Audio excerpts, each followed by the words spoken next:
या ठिकाणी रंगत यायला लागली. सीमेला अजून या ठिकाणी रंगत पाहायला मिळणार आहे, कारण आजची तालीम तशी आहे. रथी महारथी या ठिकाणी नामवंत बैल महाराष्ट्राच्या कानाकोपऱ्यातून या ठिकाणी उपस्थित झालेत आणि सुटला 21 सुटला आणि 21 मध्ये एकूण 8 गाड्या पळतोय.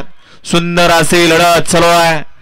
जिगर बाज बैल, त्यावरती बसणारा मर्दानी जॉकी, त्यातला एक बाद झाला. आता 7 जणांच्या लढत आहे, परंतु आडेल्या कडेला 3 नंबरवरती आणि 2 नंबरवरती आणि पड्याल बाजीच्यात लढत झाली.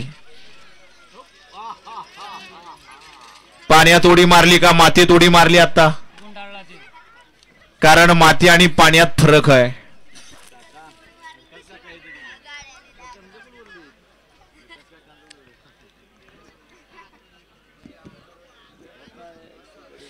गाडी क्रमांक 21 चा निकाल. तास क्रमांक 4 वरती धावलेली गाडी भैरनाथ क्रेन सर्व्हिस मनोहर पोपट तांबे तरडोली 0372 या गाडीचा 1 नंबर आला. विद्या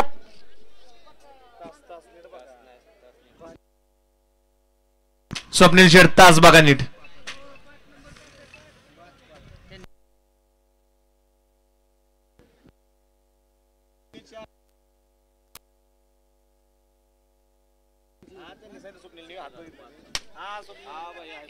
चा निघालाय. तास क्रमांक 5 वरती धावलेली गाडी ज्ञानगंगाई समर्थ शेखर भैया पाटोळे छोटा बाजी करंजे फूल या गाडीचा 1 नंबर आला. विद्या बैलगाडी मालकाचं त्यावरती बसणाऱ्या चालकाचं हार्दिक अभिनंदन. सुंदर अशी गाडी पाली ज्ञानगंगाई भैया पाटोळे करंजे पुलकरांचा छोटा बाजी आणि त्या जोडीला अमोल थोरात लेंगरेकरांचा पैलवान पळाला. पैलवान आणि बाजीची सुंदर अशी गाडी पळवली. बारीक ड्रायव्हर वडगावकर आणि त्याबद्दल भैया सेठ पाटोळे यांच्याकडून या ठिकाणी ड्रायव्हरला 500चं बक्षीस आहे आणि समालोचकांना त्यांना 300 रुपयाचं बक्षीस दिलंय. आपलं मनापासून धन्यवाद आहे. ड्रायव्हर आपलं बक्षीस तिकडच घ्यायचं आहे. गट क्रमांक 22 सुटण्यासाठी सज्ज.